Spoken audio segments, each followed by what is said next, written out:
કે હું અહીંયા આવું છું તો બીએસએફ સાથે, સરકારી તંત્ર સાથે રાજ્ય કક્ષાનો કાર્યક્રમ તો અહીંયા બોર્ડર ઉપર કરું છું, પણ મારે કાર્યકર્તાઓને મળવું છે અને એટલા માટે કરીને સ્પેશિયલ કાર્યક્રમ માન્ય મુખ્યમંત્રીશ્રીએ અહીંયા રાખ્યો. એટલે ગઈકાલે પછી સૂચના સાંજે તમને બધાને મોડા મને એમ છે 6 વાગ્યા પછી 5 વાગ્યા પછી સૂચના બધાને પહોંચીશ.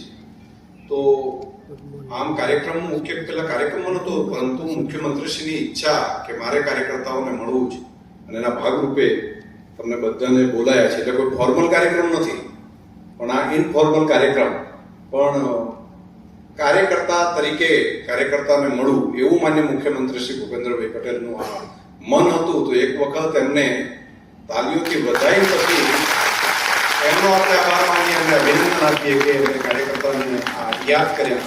નહીંતર સરકારી કાર્યક્રમમાં આવીને નીકળી જાઓ તો એ એમની કામ હતું ને એ જ. આપણો તો કંઈ ભૂમિકા એ રીતની નથી હોતી, પરંતુ આ સત્વ પડેલું છે કાર્યકર્તા તરીકેનું અને સત્વ આજે ઉજાગર થયું. તો માન્ય મુખ્યમંત્રીશ્રીને જ વિનંતી કરું કે એ આપણને બધાને સંબોધન અહીં આગળ તમારી સાથે સંવાદ કરે. માન્ય મુખ્યમંત્રી અધ્યક્ષ મહોદય શંકરભાઈ ચૌધરી, આપણા જિલ્લાના પ્રમુખ કીર્તિસિંહજી, આપ સૌ મારા સાથી ધારાસભ્ય શ્રી માળીજી,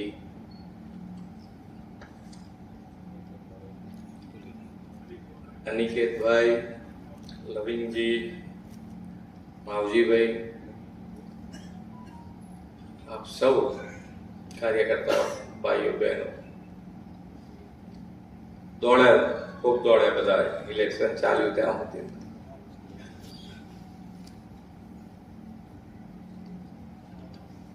પણ આપણે તો ભારતીય જનતા પાર્ટી એવી પાર્ટી છે કે કોઈ દાડો ઇલેક્શન લક્ષી કાર્યક્રમ કોઈ દાડો આપ્યા જ નથી. આપણો તો એક કાર્યક્રમ પત્યો નથી, બીજા આયા નથી. આવી ગયા છે બીજા કાર્યક્રમ આવી ગયા છે.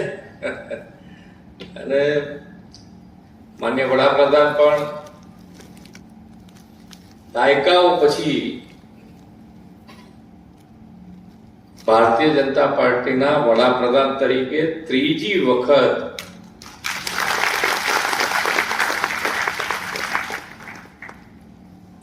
શપથ લીધા હોય તો એ માન્ય નરેન્દ્રભાઈ. અને એમણે પણ બેસીને તરત જ પ્રજાલક્ષી કામો કે ભાઈ આજે ખેડૂતોને 2000 રૂપિયા 2 દાડા ઉપર મળી ગયા ને બધાને અહીંયા ખાતામાં, આમ શર્ટ લઈને સાથે સાથે 3 કરોડ નવા મકાનો બનાવવાનું પણ જે એમણે કીધું હતું તો એમની ગેરંટી આગળ વધારીને પૂરું કરવા તરફ આગળ વધી રહ્યા છે. એટલે એમને પણ મગજમાં છે કે ભાઈ આપણે તો જે દિશામાં કામ કરવા ટેવાયેલા છીએ બધા, એ દિશામાં આપણે બધાએ કામ કરતા રહેવાનું છે. અહીંયાથી અમારી વ્યવસ્થા અમને સરસ ગોઠવી છે અમને કે ભાઈ તમારે અમને કોઈને પણ મળવું હોય તો અમને તમે ગમે ત્યારે મળી શકો. અને અહીંયા કીધું કે ભાઈ કાર્યકર્તાનો જીવ, એટલે કાર્યકર્તાનો જીવ છે. આપણને બધી ખબર છે કે કાર્યક્રમ આવે એટલે કાર્યક્રમ બસ ભરવાથી માંડી અને બસના હિસાબ સુધીની બધી ખબર છે. કે બીજો કાર્યક્રમ આવી જાય ત્યાં સુધી જેણે પૈસા આપવાનો કીધા હોય આપે નહીં, આપણે લમણા લેતા રહીએ.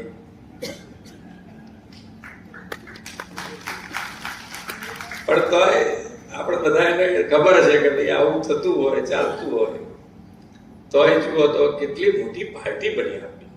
કેમ તો કે ભાઈ દરેક જણ મોટું વટવૃક્ષ બને કેવી રીતે કે ભાઈ કોઈ નાનું મોટું મન દુઃખ બનતું રહેતું હોય એકબીજાને કે યાર પેલા સુધી આગળના પૈસા આપ્યા નથી ને અત્યારે પાછું આવી ગયું હતું, પણ તોય આપણે એને જોડે બોલાવી. અને હું તો ઘણી વખત જયારે ઇલેક્શનમાં નીકળતા બધે કીધું છે કે અમુક જણ તો એવા હોય તમારે કે ખાલી ભારત માતા કી જે છેક બહારથી આવી જાય તે છેક સ્ટેજ સુધી, સ્ટેજથી પાછા ગાડી સુધી મૂકી જાય, એ ભારત માતા કી જય જોર જોરથી બોલતા આપણને આનંદ થઈ જાય કે આ મજા આવી ગઈ આપણને. પરંતુ સીએમ ને આવું બોલવા વાળું કોઈક નજીકમાં મળે તો કેવી મજા. પણ પ્રમુખને પૂછીએ કે આ ભાઈ કોણ હતો અરે જવા દો ને, કે તો તમે આયા હતા એટલે જ આવાજ ભાઈ ક્યાં આવે જ છે.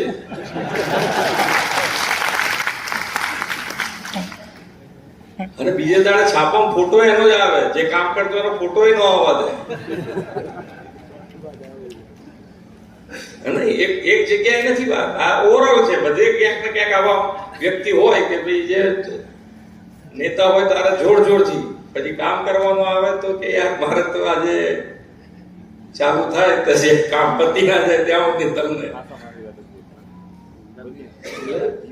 પણ છતાંય આપણે બધાનો સ્વભાવ કેવો છે કે ભારત માતા કી જય પડે એટલે થોડી ઘણી રીસ હોય, થોડું રિસામણા હોય તોય આપણે ખંચી નાખીએ કે ચાલો એનો ભારત માતા કી જય. અને એટલે આટલી મોટી પાર્ટી બને. આજે આ મોટી પાર્ટી બનવામાં આપણે બધાનો સહયોગ છે. અને તમે જે રીતે રાહ જોઈને બેઠા હોય એવી રીતે અમે રાહ જોઈને બેઠા છીએ. મને બધી પીડાઓ ખબર છે કે ભાઈ કોઈકને બનાવી દીધો હોય, હોદ્દો આપી દીધો હોય કે ભાઈ ભૂપેન્દ્રભાઈનું જોડે ફરે છે એને તો હોદ્દો આપવો જ પડશે, પણ કે કામ તો કરતો નથી પણ તોય આપવો પડે. ભાઈ સીએમ ની બાજુમાં ફરે છે થાય.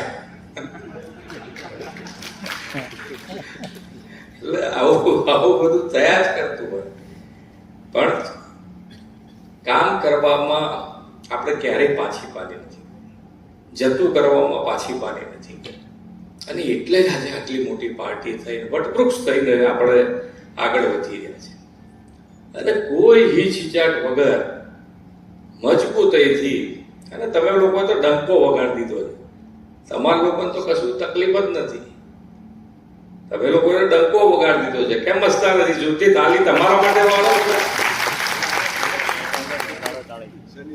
કાલ આવે છે. હું કઉ છું એ તારે સુર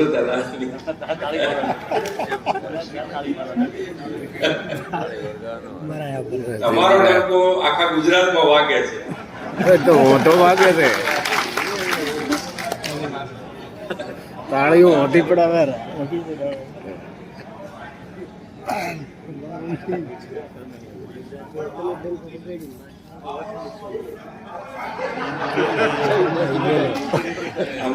આમાં જો મારી વાત સાંભળો, હું પોઝિટિવ માણસ છું. એટલે હું જે બોલ્યો છું એ પાક્કા પાયે અને એકદમ પોઝિટિવલી બોલ્યો છું કે ભાઈ આપણો ડંકો વાગ્યો છે.